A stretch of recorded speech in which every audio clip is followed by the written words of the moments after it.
Hey everyone, in this lecture we're going to be talking about sort of the application of organizational change theories, or really talking about organizational change in the context of organizations. There's a slide I'm going to just advance here in a second, and obviously we'll come back to this slide in a minute, but I thought about sort of repeating this slide, but I didn't, as you can see.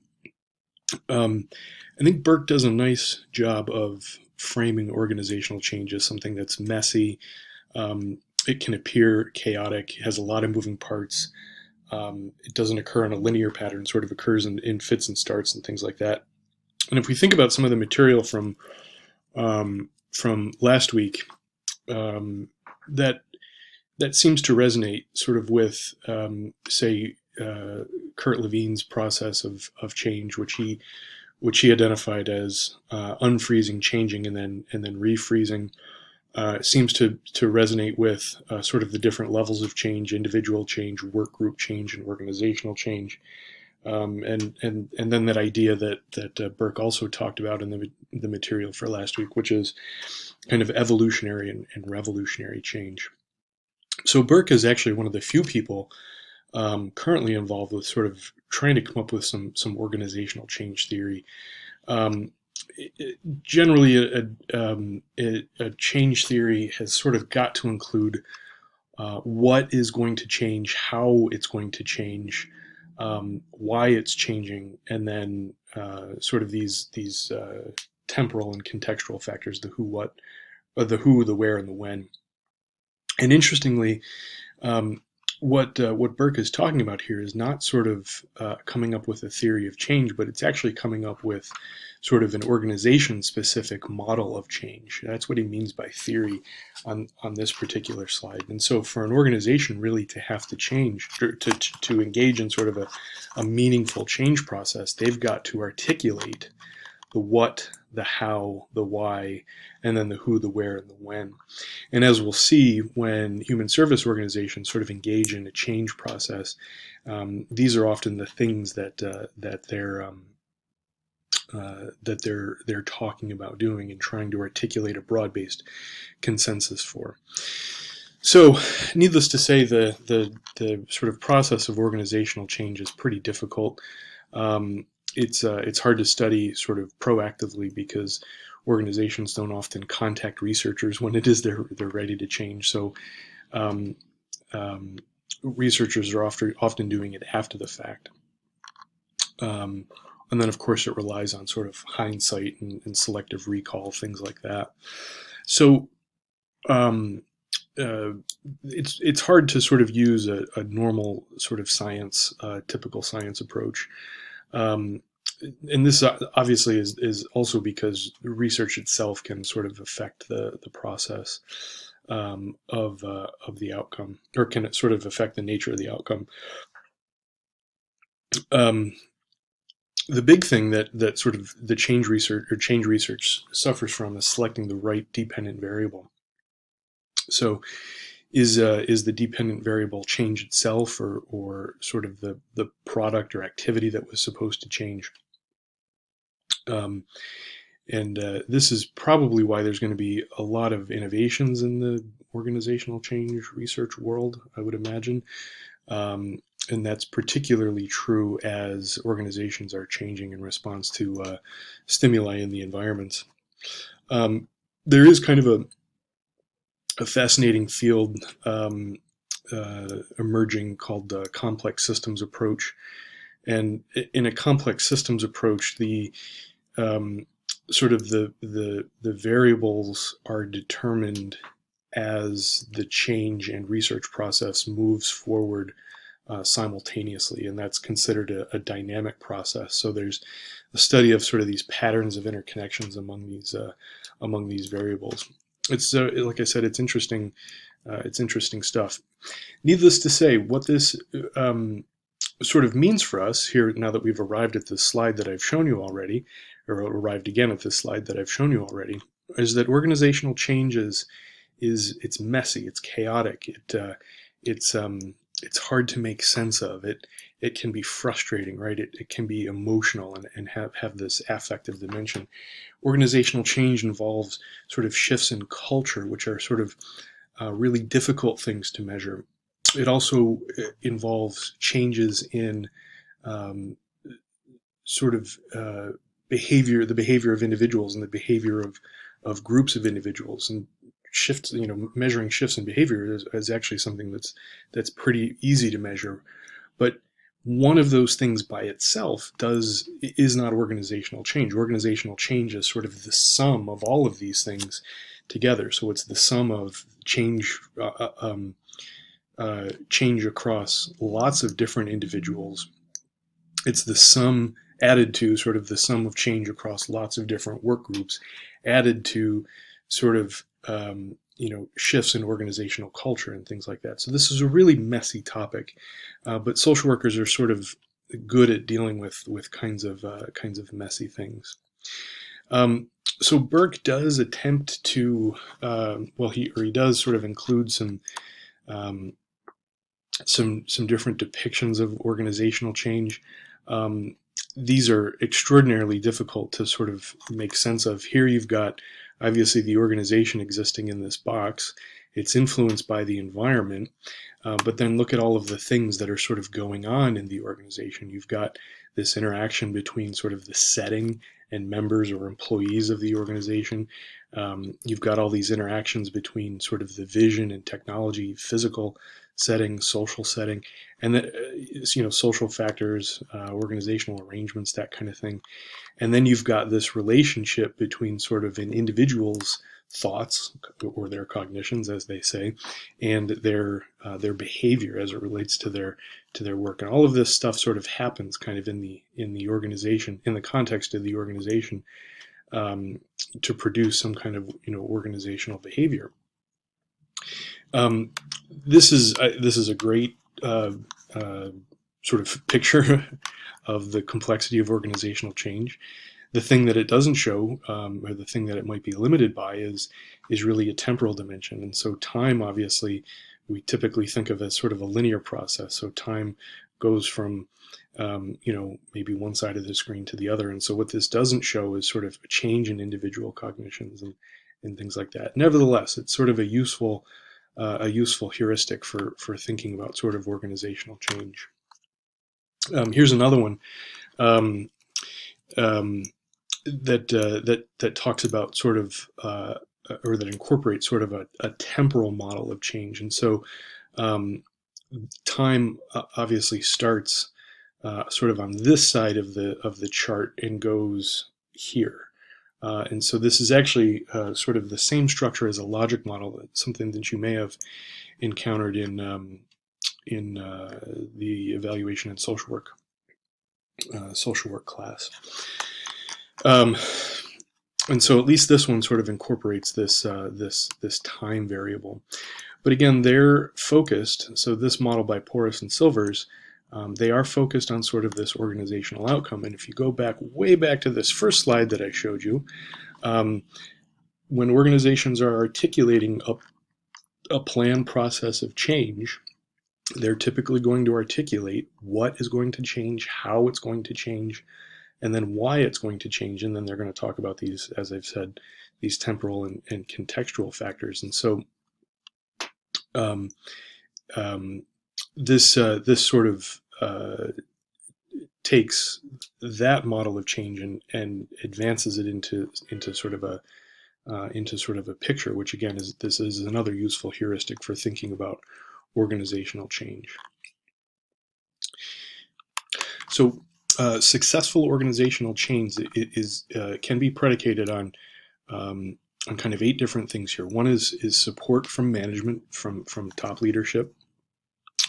Another is change that sort of builds on the organization's strengths and values. O'Toole, the person who sort of articulated these 8 commonalities of successful change, also thought that change should be something that happens from within the organization and not imposed on by the top. Change also should be holistic then, so it's not just one component of the organization that's changing. It's the entire part of the organization, and that sort of encompasses all three of those tiered factors that we were talking about last week. So sort of individual behaviors, group behaviors, and then organizational behaviors as well. O'Toole also said that change should be planned. It should be made in sort of the guts of the organization, sort of where the work is done, sort of in the front line.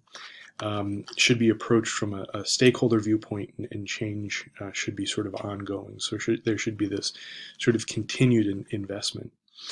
In the world of human services, the research on change is pretty limited right now. I suspect that will change pretty rapidly in the next, let's say, 5 to 7 years. Most of the scholarship in sort of the human services world is based upon organizations becoming trauma informed. And so what I've noticed is that there's a few sort of key factors that are essential to successful change. And oddly enough, they're not all that different from the 8 things that O'Toole listed here. But there's some kind of committee, a steering committee, an advisory committee, maybe both. But there's a group of people who are sort of spearheading this change process. There's then some kind of a strategic plan. And typically that's a pretty formal document. And what it often includes, if you'll indulge me for a second, if we can go way back to this, this very first slide here, what that strategic plan often includes is the what, the how, the why, and then the who, the where, and the when as well. So there's sort of this clear sort of plan of change that articulates what's changing, why it's changing, how it's going to do it, and then sort of what these benchmarks and outcomes are. So how will we know we've changed? That's what I mean by sort of defined benchmarks and outcomes. What has to happen to show that we've changed, as evidence to show that we've changed? In human service organizations, there also has to be broad buy-in and support from sort of all levels of the organization, from the very top down to the very bottom. Now, human service organizations have the advantage of sort of being devoted to client outcomes, and so if changes is if the belief is that the change will benefit clients at the end of the day, there's typically support for that. That's something that human service organizations tend to enjoy.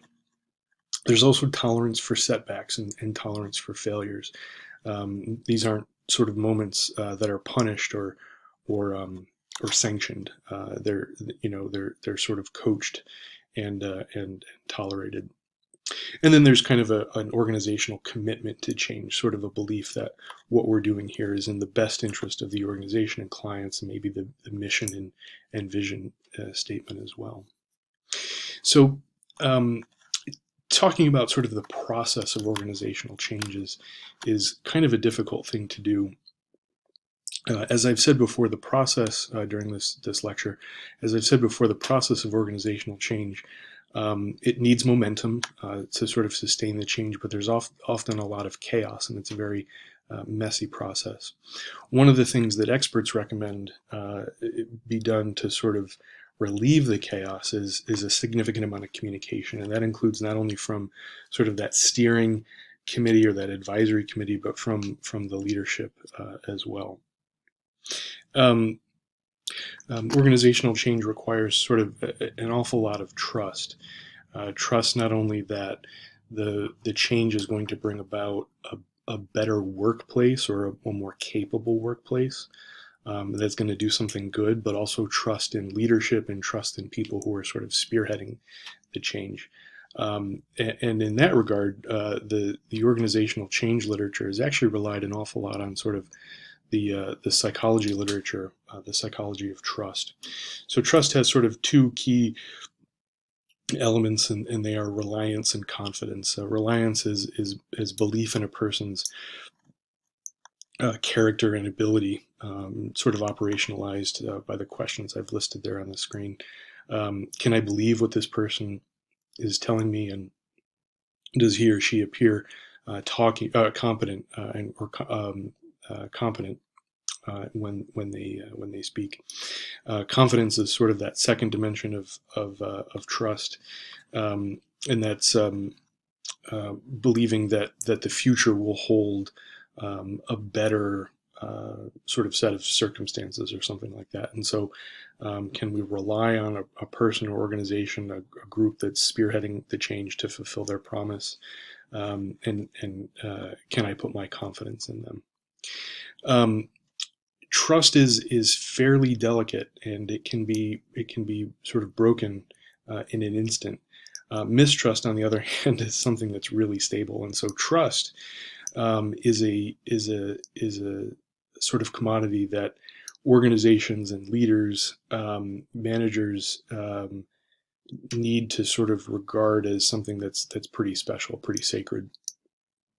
Um, One of the examples I can think of now is there's an awful lot of mistrust in the media, and that occurs on sort of all sides of the all the points along the political spectrum.